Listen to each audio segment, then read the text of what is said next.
ఇది అన్నిటికంటే గొప్పది. అరుంధతి అనే ఆవిడ మహనీయురాలు తల్లి గర్భంలో నుండి పుట్టలే. బ్రహ్మ మానస పుత్రిక ఒకటి. రెండు, అరుంధతి ఎవరి భార్య? వశిష్ఠుడి భార్య. వశిష్ఠుడు ఎవరు? బ్రహ్మ మానస పుత్రుడే. బ్రహ్మ మానస పుత్రుడైతే అరుంధతి అపూర్వమైన అందకత్తె. ఆమెను బ్రహ్మ వశిష్ఠుడి దగ్గర ఉంచాడు. వాస్తవానికి అన్న చెల్లి కావాలి బ్రహ్మ మానస పుత్రిక అంటే. కానీ ఎప్పుడు అందాన్ని చూచి వశిష్ఠుడు మోహించలే. సహజంగా స్త్రీ సౌభాగ్యం చూచిన తర్వాత ఎంతటి గొప్పవాడికైనా మనస్సు చెలిస్తుంది, కానీ వశిష్ఠుడికి చెలించలే. అందుచేత ఆ బ్రహ్మ మళ్ళీ తిరిగి ఇతడే తగును అని ఇచ్చారు. అంతేకాదు, మళ్ళీ ఇంకొక కథలో, పురాణ కథలలో మళ్ళీ మనం వినాయక చవితి నాడు వింటాం.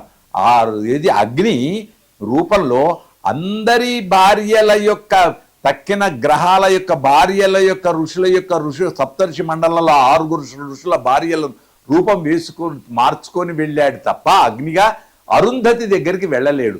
ఆమె మహాపతివ్రత, ఉత్తమ ఇల్లాలు కనుక మొదటి చూపు ఎలా ఉంటే అలా. కనుక అరుంధతిని చూచి స్త్రీలు నేర్చుకోదగింది ఎంతో ఉంది. నక్షత్ర మండలంలో, సప్తర్షి మండలంలో వైభవమైన అరుంధతి నక్షత్రంతో అప్పగింతలతో కళ్యాణ వైభవం సుసంపన్నమవుతుంది. ఇక్కడ ఒకటి గమనించాలి, అరుంధతి ఎక్కడుంటుంది? సప్తఋషుల యొక్క భార్యల్లో ఆవిడ ముఖ్యం. అందుకే అరుంధతి నక్షత్రం అంటాం, ధ్రువ నక్షత్రం అంటాం. ఇవి గొప్పవి. అంతేకాదు 7 సంఖ్య గొప్పది పెళ్లిలో. 7 అడుగులు, 7 కొండల రాయుడు, 7 స్వరాలు, 7 వారానికి 7 రోజులు. కనుక అన్నిట్లో శ్రేయస్కరం అరుంధతి నక్షత్ర దర్శనం సౌభాగ్యానికి మూలం. ఆవిడ ఏదో అనుకోకుండా అరుంధతి వలె పాతివ్రత్య నిష్ఠతో నేను కూడా ఉత్తమ ఇల్లాల్చి అని ఆ వంశ అందరి చేత అనిపించుకొని పొగడ్తలకు ఒగ్గకుండా ఎదిగిన కొద్దీ ఒదిగి ఉంటూ అరుంధతి వలె ఈవిడ వర్ధిల్లాలి సౌభాగ్యంతో అనే ఆచారంలో ముఖ్యమైన ఆచారం అరుంధతి నక్షత్ర దర్శనం. షఠగోపం అనేవి ఇప్పుడు అన్ని గుళ్ళకు వచ్చాయి. ఈ మాట వింటే కొందరికి కోపాలు రావచ్చు, నన్ను క్షమించాలి. షఠగోపం అనేది వైష్ణవ ఆలయాలలోనే ఉంటుంది. వైష్ణవ ఆలయంలో షఠగోపం. అది షఠ అనేది నాభి దగ్గర ఉండేటువంటి ఒక గాలి. ఆ గాలిని దూరం చేసి పుట్టినవాడు షఠగోపుడు, అంటే నమ్మ ఆళ్వార్.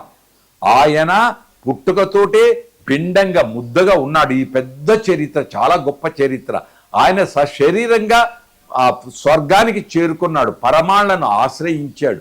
అప్పుడు అంధకారం అయిపోయింది, జ్ఞానజ్యోతి దేశంలో పోయింది. అప్పుడు పెద్దలందరూ కలిసి భగవంతుడిని ప్రార్థించి ఈ అంధకారాన్ని తొలగటానికి షఠగోప నమ్మాళ్ళ వారిని మాకు ప్రసాదించమంటే, మళ్ళీ శరీరంగా రారు కాబట్టి తేజస్తో వస్తాడు కాబట్టి శరణాగతి చేశాడు కాబట్టి పాదాల రూపంలో, భగవంతుని పాదాల రూపంలో వచ్చిన దానికి కింద దానికి పీఠం వేసి దాన్ని షఠగోపం అంటున్నాం. దాని మీద పాదాలు ఉంటాయి. ఆ పాదాలు భగవంతుడివే, కానీ అది ఆచార్యులై. గుర్తుంచుకోండి, భగవంతుడివే కానీ అది భగవంతుడిలో లీనమైన ఆచార్యుడైనటువంటి నమ్మాళ్ళు వారు యొక్క ప్రతిరూపంగా షఠారిని ధరిస్తాం. ఆ షఠారి కూడా భగవంతుడు అయ్యాడు కాబట్టి ఆచార్యులలో కూడా మళ్ళీ నమ్మాళ్ళు వారు కూడా షఠగోపం ఉంచేస్తాం. అది షఠ అనేటువంటి ఒక గొప్పనైన చెడును దూరం చేయనది కాబట్టి షఠగోపం. అప్పుడు మనం ప్రతి ఒక్కరం తప్పకుండా భగవంతుడే మన దగ్గరికి వచ్చాడు, సాక్షాత్ భగవంతుడని శరణాగతి రూపంలో తల వంచి స్వాగతం పలికి తల మీద ఆ ముద్రికలు ఉంచుకోవడం అత్యంత వైభవం, సర్వజన ఆచరణీయం. వైభవం ఇది ఎంతో విశేషమైనది. సంక్షిప్తంలో చెప్పాం. మా తక్షల్ మీడియా వాళ్ళు మంచి మంచి మాటలు అడిగారు. ఇదేమి ధర్మ సందేహాలు అని అనకూడదు. దీన్ని ధర్మ సందేహాలని టీవీలలో వాటిలో చెబుతున్నారు, కానీ ముచ్చట్లు అంటే బాగుంటుంది.